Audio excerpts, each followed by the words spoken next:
Bliža se konec leta, čas za pregled, kaj dobrega smo storili v minulem letu, oziroma tudi vpogled v izzive, ki ostajajo za naprej. Če se pri tem ozremo v zdravstvo, vemo, da je bilo neopravljenega res veliko. Zato bi vas vprašala, kakšna je vaša vizija, oziroma kakšna bi bila vaša inventura nad narejenim v slovenskem zdravstvu, pa tudi ožje na Onkološkem inštitutu. Problemov je veliko, zdaj seveda aktualni minister ni mogel vseh rešiti. Vprašanje, kako se jih je lotil, so bile pozitivne poteze, recimo imenovanje po mojem direktorja kliničnega centra v Ljubljani. Mislim, da dr. Poklukar je perspektiven, na Jesenicah je to pokazal, pa spet vprašanje, koliko bo minister stal za njim oziroma svet zavoda, pa tisti, ki morajo stati za njim. Sam direktor najbrž ne bo mogel premakniti stvari, ampak recimo dobra volja je bila izkazana. Recimo isto je v Šempetru, postavili so direktorja, ki je v Izoli naredil, lahko rečemo, mali čudež v preteklih letih, ko meni se zdaj sta bolnica nerešljiva, pa je obrnil tok poslovanja, celo strokovno so zadovoljni, kupujejo opremo. Minister ga je postavil še v Šempeter, kjer so hudi problemi zaradi težav, ki so se desetletja kopičile.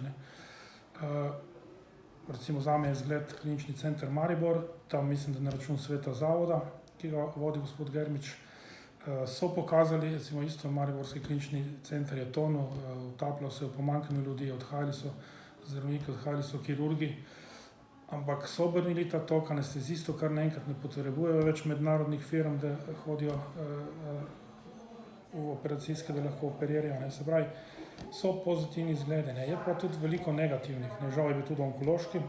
Mi smo 2 leti nazaj s svetom zavoda res ogromno naredili, ampak žal je prejšnja vlada SMC so vse to zablokirali, vse pozitivne spremembe, in danes imamo svet zavoda, kot boste videli, prihajajo nazaj novinarji, žal, zato ker prej ni bilo potrebe, ko je svet zavoda vodila gospa Miklavčič.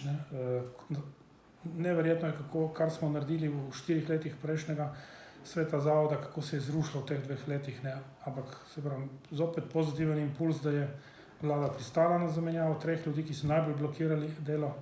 Celo SMC se je s tem strinjal, tako da upam, da je tudi ta stranka spoznala, da so v zdravstvu počeli katastrofe in da je nov predsednik stranke vidi, da je to nagrajanje svoje ljudi, dovolj, da se jih umakne iz sveta zavoda. Ampak to so vse tako zgodbe, ki so odvisne od parih ljudi. V kliničnem centru, to verjamem predsednik sveta zavoda, gospod Germič, v Izoli, Šempetru spet direktor, ni nekega sistemskega okvira, ki bi postavil neka pravila igre, čez recimo, ko sem z bolnišnice, čez vse bolnišnice, in to je problem. Da ne govorimo o problemih primarnega nivoja, ki so, seveda jih ta minister ne more rešiti, pomanjkanje zdravnikov je katastrofalno, pa tudi za naprej se kaže, da ne bo nič boljše. Predolgo smo čakali na ta problem, ampak spet dr. Muževič opozarja, mislim, da ima tudi dobre predloge, vprašanje, če je slišan. Bom ponovil, ne vem kolikokrat, program SWIT, 3 države v Evropi so znižale incidenco raka, število rakavih obolenj zaradi preventivnega programa na področju raka črevesa in danke, in to je tudi Slovenija, se pravi 3. Boljši smo od marsikatere bolj urejene, bogate države, in zame je program SWIT dokaz, da se v zdravstvu da Sloveniji tudi nekaj narediti, tako da smo zgled za druge bolj uspešne države. Se pravi, da se v zdravstvu da, če je namen, če so pošteni nameni, če je stroka dvignjena na ustrezen nivo, če želimo nekaj narediti, ampak seveda, ko pa začne umazane igre, igranje za profite, ne pa za bolnike, je pa to, kar imamo. Ampak SWIT je dokaz, da se da. In na podlagi takih zgodb, ko sem jih omenil, mariborski klinični, Izola, Jesenice, recimo prejšnji direktor Poklukar, kaj napravil, čeprav tam spet ne razumem, kaj se dogaja s svetom zavoda, tiste ljudi, ki so v bistvu zapeljali na Jesenicah zgodbo v pozitivno smer, so jih umaknili iz sveta zavoda, ne vem zakaj. Da se v Sloveniji, če se hoče, ampak problem je, ker se marsikdaj noče. In se bo pač treba sprijazniti s temi, nehati si lagati, mi se obnašamo zdaj še 14 dni do novega leta, zdaj bomo pa vse probleme rešili mogoče že do Božiča, ne samo do novega leta.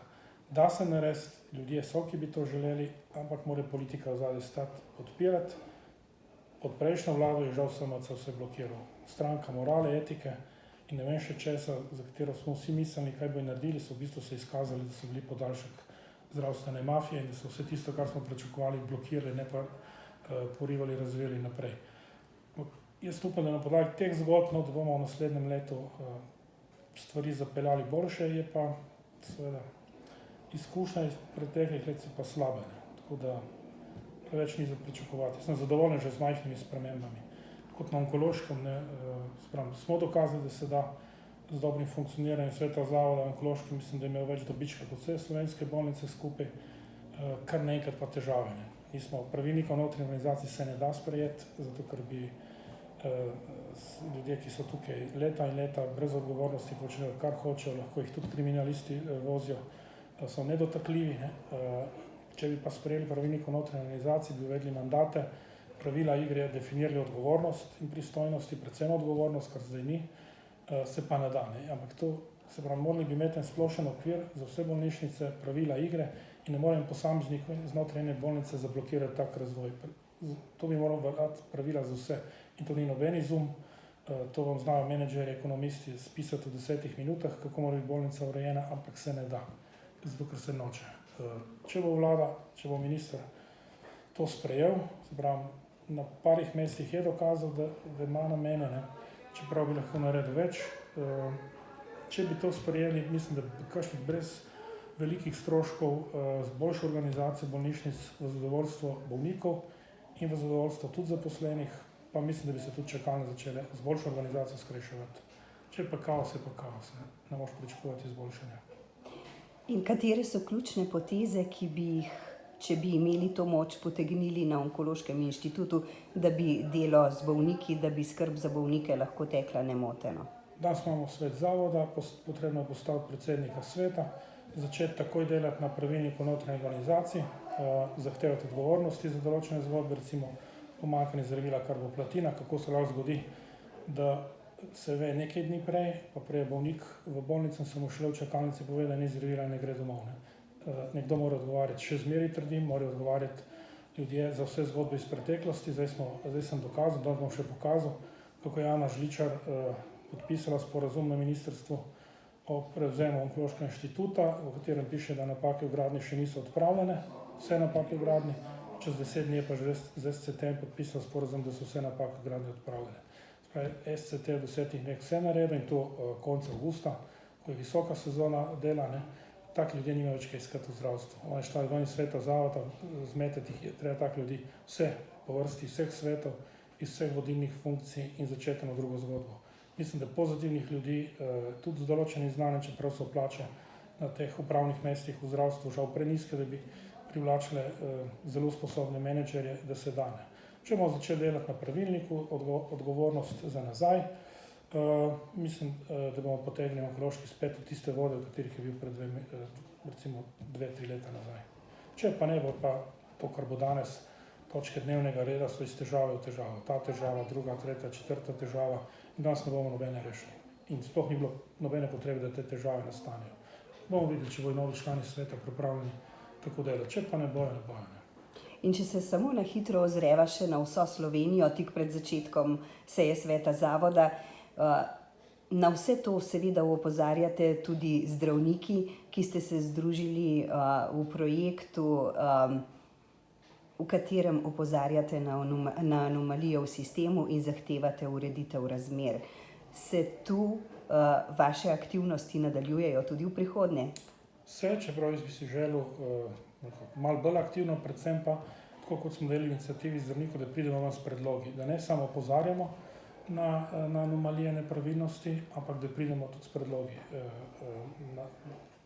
Dobesedno do ministra, do odgovornih, do vlade in zahtevamo spremembo. Bomo videli, če bo šla stvar v to smer. Nasprotovanje pa veliko.